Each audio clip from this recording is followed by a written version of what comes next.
Don't expect no more than good, clean fun you see.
Well, good afternoon, guys. Mike here from TA Outdoors. Join me at the Bushcraft camp on a kind of late winter, very early spring day. It's really nice, it's really peaceful. We haven't had rain for a few days, so the wood's nice and dry, which is good. And I'm currently just scraping the bark off these birch sticks. I've just got the fire going, and that's because I'm going to be cooking up some food, and I'm turning these into that, from that to that. Get rid of the bark, get rid of the bacteria, and that's because I'm going to make some kebabs today. We've got beef, sweet pepper, onion, spices. I've just put the billy can on for a coffee while I'm waiting. I've got a bottle of beer. Life in the woods is good right now. It is good. I recently just uploaded Camp Update 14, which has just gone up on the channel. If you guys have watched that, I really appreciate it, thank you. If you haven't, I'll pop a link up somewhere in the corner here to the fire pit that we built. We upgraded it, built a tunnel, underground tunnel, which goes underneath this raised bed here that I'm sat on, the primary shelter. And that's really massively helped with the airflow. I don't get smoked out at all now. Previously I used to sit in this shelter and get completely smoked out, but not anymore. So if you're interested in watching that, it's quite a long sort of 40-minute bushcraft video. Head to the video description below or look up in the corner of your screen. It was good fun. I came here with Dad and we had a good laugh, lots of banter, which is what life is about. Getting outside with friends and family. Yeah, we're winning. Today I'm using the Lignum Steeler, a knife I made with Alec, my friend Alex Steele. He's got a blacksmith YouTube channel, go and check him out. And I'm really enjoying using this lately. I like using different knives when I come out, just to have a go at different types of knives and experience what they're like with different grinds and weights and sizes. It's just part of the experience, really. Some people stick to one knife, that's fine, I understand that. I like to try out a few because I'm not an expert, so it's nice to try some different ones.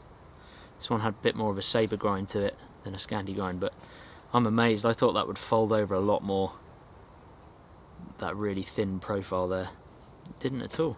And look how the Lignum Vitae scales have come out now. So different from when I finished the knife with Alec. The wood, the grain has really come through. I haven't even properly oiled it yet. So cool, making your own knife and being able to use it. Anyway, coffee time.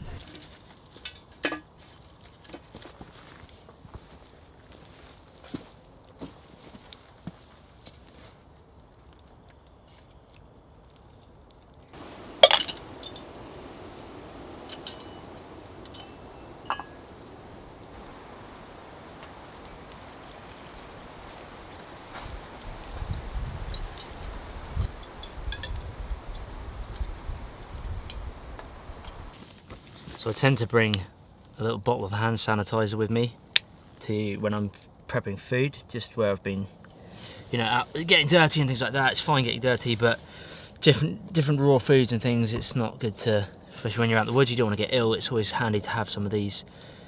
I like to bring items that have multi-purposes, so not only does this kill 99.9% of bacteria on your hands, but it's also, if you look on the back here, highly flammable.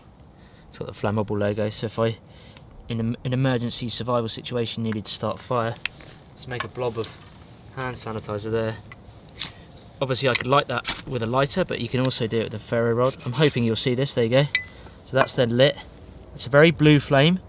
If I hold that here, you can then see I can obviously get a fire going in enough time, get some curls going around, and obviously if I had some silver birch bark or something like that, I could then get a fire going. So just something to take note.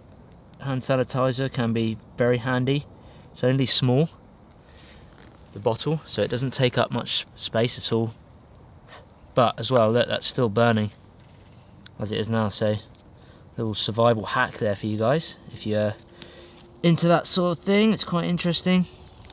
And I'm just using the shavings here that I was making the kebab sticks with. And if I got enough of them, I mean, if I take these away, that's still burning now. And that was only one tiny blob of hand sanitizer. So again, very useful in a rainy situation. You need to get a fire lit in the rain.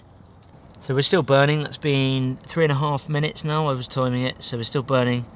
I wouldn't recommend doing this often. You can see it's still lit there. It's very blue flame, but I wouldn't recommend doing it often, just purely because of the fumes that it gives off. It can't be good for you, so I wouldn't breathe in any of the fumes. But if you, like I say, if you want to get a fire going, it's almost like an invisible flame. Not great in the wind. It can blow out quite quickly, so you'd have to cover it like this. But it is still going.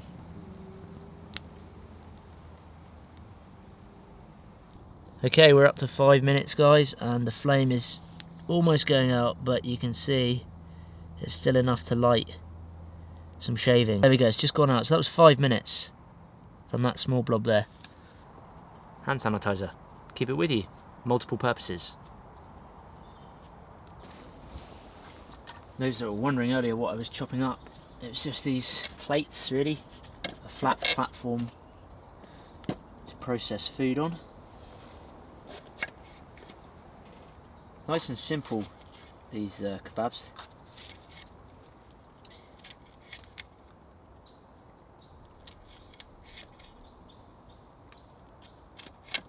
Onion's not really ideal because it can fall apart on a kebab quite easily, but we're going to go for it anyway. I stripped all the bark off to get the bacteria off because I don't really want that, and I've gone for beef. Nice and simple. You don't have to worry about, you know, how well it's cooked and things in general. I say that generally because you still have to cook it, but it's not like chicken. We can actually go a bit smaller with these.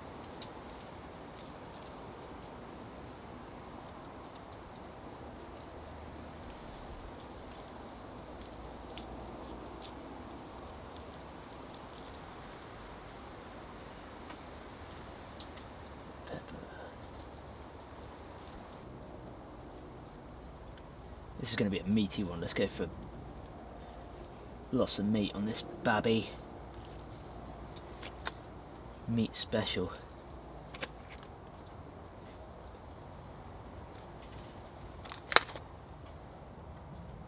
Cheeky pepper in between.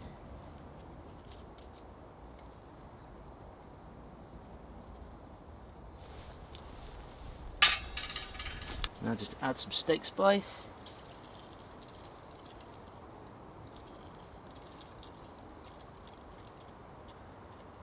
Quite a lot of it.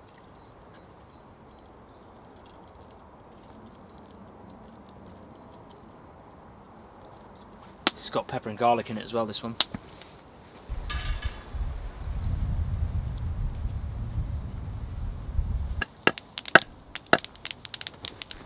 Woo. On such short notice.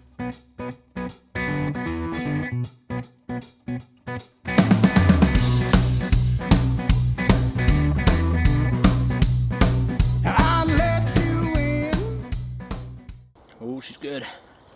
Got myself the good old Innocent Gun, the original. My favourite, bourbon barrel Scotch ale. I love this one. So good with beef as well. Just beef dishes, steaks, things like that. Beef kebab. Oh. Round two.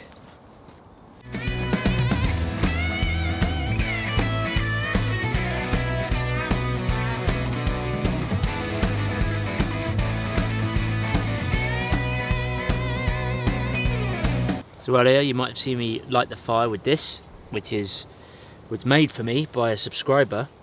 I think his name was Eric, and he sent this to my PO box, and I unboxed it in a cabin. I think it was in the cabin, one of the videos, the unboxing videos. And he handmade this himself and sent it to me, which is really kind of him. And I thought it'd be nice to bring out a bit of subscriber gear and try and give, use it and give it a go. Inside there was the fire steel, which I used earlier, which I really like this fire steel. This is the Antler fire steel with looks like bank line, I think it was. You can make a primitive fish hook out of this side, but it's a really good fire steel, and it's nice because it's got that kind of ergonomic grip to it, like a trigger grip, and it just gives you a bit of grip when using it. So thank you very much for that. I've shown this before, but just to the new guys, this was amazing. He's made this, which actually is a belt loop, and it dangles on your belt like that, and it just pops open and you pull the tin out, and inside the tin is charcoal. But I used a bit of, if you saw then, I didn't use the charcoal in here, I used some char cloth. There was a bit of char cloth in here that Eric had put in for me, so yeah, something different, nice to use a bit of gear, so thanks very much, Eric. It's fun to use it out in the woods. I appreciate you sending it. So there's still things I need to do at camp, like the wall over there which is broken. I still need to fix that. When I leave the camp, I don't leave all these bits out because wind and rain obviously is going to come over time and it will just rot them away. So by storing them, it just helps me to preserve them for a little bit longer, because they're not treated, it's just dead wood, it's all made from dead wood. So I just try to, things like this, the Oars crane, which is the pot hanger that I use to boil the billy can and things like that. I'll just put these together and they'll go under that secondary shelter there. The sawhorse, I'll show you that in a minute. The ladder itself, again, I don't like just leaving it out because it's just open to the elements then, and it's going to rot away quicker if it gets wet. So what I do is I just put this on the raised bed in the secondary shelter, which has a tarp layer, then these wood sticks all the way along it, and then some moss as well on top. So it's completely waterproof under there. It never ever gets wet under there. So that just prolongs the life of the ladder itself. The sawhorse here, this goes under the hunting tower. That's because there's two layers to the hunting tower. There's the platform that you stand on, and then there's the roof itself, which I will eventually probably put moss on, but for the moment it's fine. And this bottom layer under here, because there's enough sticks there, tends to stay dry. So again, I don't leave this out in the camp. I just put this over here, and it also gives me space, you know, like space to move around. This little log, well, bigger log, a chopping block, goes over in the corner, just here, and that conveniently just fits there. And then anything else that kind of gets in the way, I try to move so that I've got room to sort of move around, really. So that's the Oars crane, it's called, with the jib that I've made up there with two Y sticks and lashed together. And the pot hanger, again, all goes under there for the time being. That's that storage that keeps it nice and dry. Any other spare firewood which I have lying around on the floor where I've not used it, that goes back outside into the log store. The log store is fairly depleted. I do try to keep it a little bit dry because there's only sticks up here, so I put a tarp over it where I can. There's some old burnt logs there which I will use eventually, but it's looking a bit sorry for itself. It has got wet where the tarp's blown off it, and some of the wood, to be honest, is pretty rotten, so that's my fault really. But I try to, you know, keep it well where I can. If you look after it, it looks after you. And these nice fresh dry pieces of wood, just stack those up. But most of the store is depleted from winter, where we do, well, all year really, where we do catch and cooks and things like that, so it will need to be stacked up again. So this is camp kind of tidied up now. Again, that's the wall I need to fix. Ladder and everything stored under there. There's also a small tarp, two tarps there covering us, another mini log store. Fire's burning out. Yeah, camp's coming along well. I know you guys have said about this tarp here being on the inside, the rain's gonna drip down and then drip into the shelter, so I'm gonna actually push it through, curl it round, and maybe just cut it fairly higher up instead. Sort that out. The window's great, lovely to have a window in here. Made of plastic, recycled plastic, but it's lovely. Look, you've got the light patch down there. I still need to get a few sticks to finish off this end bit, and yeah, the wall. And that's the storage for the ladder down there. Sawhorse under the hunting tower. That's the broken switch that we made. I know I get some commenters say that's not bushcraft when it comes to the camp, because I call it bushcraft camp, and I have done for years.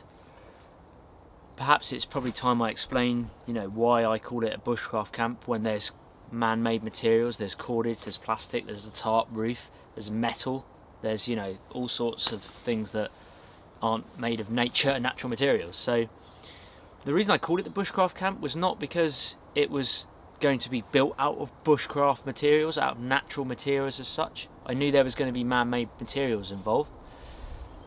The purpose of building this camp was to have an area where I can practice bushcraft and learn new skills. Things like the catch and cook videos that I do with Dad, where we cook up a fish or something a different way each time. That is bushcraft, you know. We did a spit roast tiger trout, whole fish, whole tiger trout with big teeth. It's in my video description below, or I'll pop a link up in the corner. You know, that was just on 2 sticks, 2 Y sticks, and the spit in the middle, and that was bushcraft, you know. And a lot of the fire lighting things that I do, they are bushcraft related. I mean, the term itself is thrown around so loosely. I'm obviously a culprit of that. So many YouTubers are, and I do understand that. You know, this isn't pure bushcraft.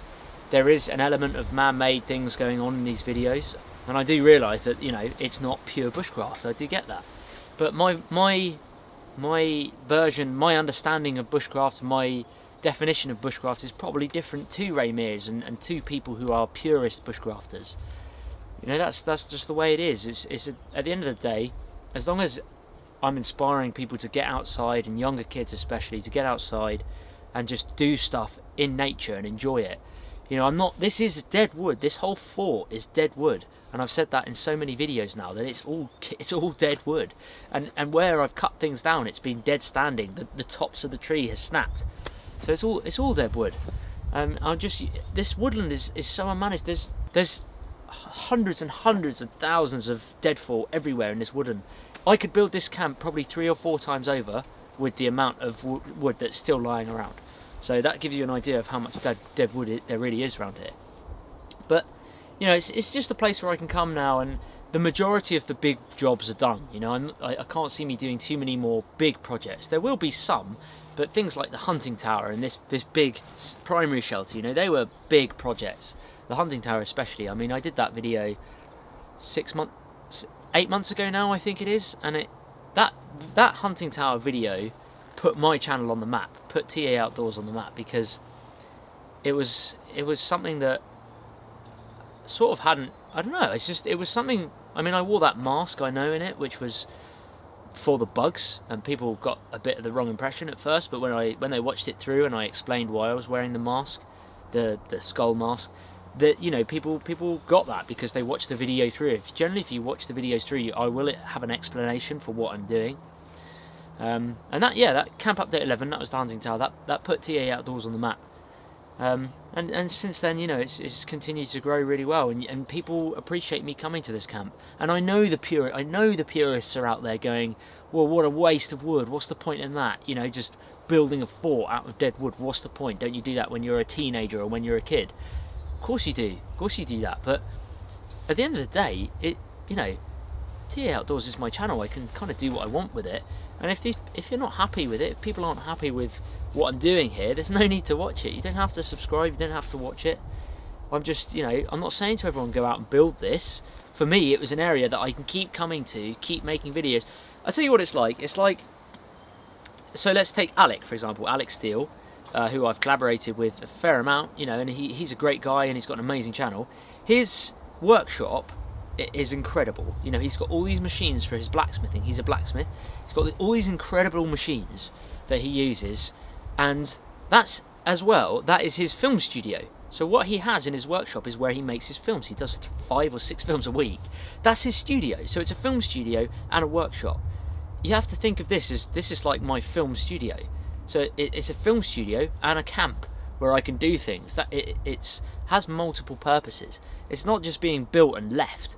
You know, I am coming back here and it is getting used. Other questions are, yeah, it's on private land. It's not on land that's just public land where you can build anywhere. In the UK, you would not get away with building this. A, it's probably not feasible to do, and B, it would just get trashed. Like in the UK, it would just get completely trashed. And I've had loads of guys on Instagram messaging me saying they built a camp and sadly it got trashed. And I'm really, you know, sorry for that, for those guys, because it's not fair when people put a lot of effort into these things and you just see it destroyed. You know, I've been lucky enough that this is still standing. Things are breaking, like walls and things like that, and I get that. I'm okay with that. I don't mind. If it rots away, it rots away. Whatever, you know. I've learned so much from building this camp. I think what's been special about this camp and building it is the feedback from you guys on the suggestions. I've built stuff that is a suggestion from a subscriber. So in this camp, not all of it has been me. It's been suggested by you guys, and I think that's a great way for me to engage with you. You know, you actually get to see the physical evidence of me taking on board feedback. And I'll always say I'm not an expert. I'm not even a qualified bushcraft instructor. I have no qualifications. I've got huge respect for the qualified bushcraft instructors. You know, it's not an easy thing to teach. All the guys in the UK that have these bushcraft schools are doing an amazing job, seriously. You know, if you want to enhance your skills quickly, not watching my videos or other bushcraft people's videos in general, if you want to be like accelerate your learning really fast and you want to learn bushcraft and learn quickly, you need to go on a bushcraft course, because that will open your eyes, because the professionals, they really know what they're doing. And I highly recommend if you can get out there. I enjoy coming here and just building stuff. I think I could never relax, really. I'm always wanting to craft something or build something. You know, even like those plates today, that was just something I could do to just to learn and develop and keep. I've done it loads of times before, but it's nice to retain those skills. Sadly, in the summertime, the bugs get way too much in this camp, and it's very difficult to do a prolonged period of time here because you get eaten alive. It's such a dense woodland. However, I know a lot of you asked, do you ever overnight in the camp? I do overnight in the camp. I've done quite a few overnighters in this camp. It's just you've got to go back through the videos to find them. I have done overnighters here. I think it was Bushcraft Camp Update 12 I did one. I've done a solo overnight one here called Solo Overnight Camping. There's quite a few where I've done overnighters here. I will be doing more overnighters here. There's one I'm planning to do. I'm seeing Alec really soon, I think in 2 days time. And then after that, I'm doing an overnighter here. So there's plenty of time for you guys to see me doing overnighters here. But I just want to say thank you so much to everyone who's subscribed to the channel. I really appreciate it. I'd be very grateful if you would subscribe to my dad's channel, which is TA Fishing. I'll pop a link somewhere up here, and there's a link in the video description below. It'd be awesome if you guys could head over there and watch dad's channel. I really appreciate it. Everything TA is growing, you know. TA stands for Totally Awesome. It's dad's thing that he came up with 30 years ago now, Totally Awesome Fishing, which we call TA Fishing on the YouTube channel. And then we brought this out, TA Outdoors, shortly after it, a few years after it. So TA is becoming a bit of a movement, you know. It's becoming a brand. TA Outdoors and TA Fishing, everything TA is becoming a brand. And I've got merchandise coming out, I've got the website being done, there's loads of stuff, really cool stuff down the pipeline. So thanks so much, guys. I know I've waffled, I apologise for that. If you did watch this all the way through to the end, kudos to you. I really appreciate it. Thanks so much, and I'll see you soon in the next episode.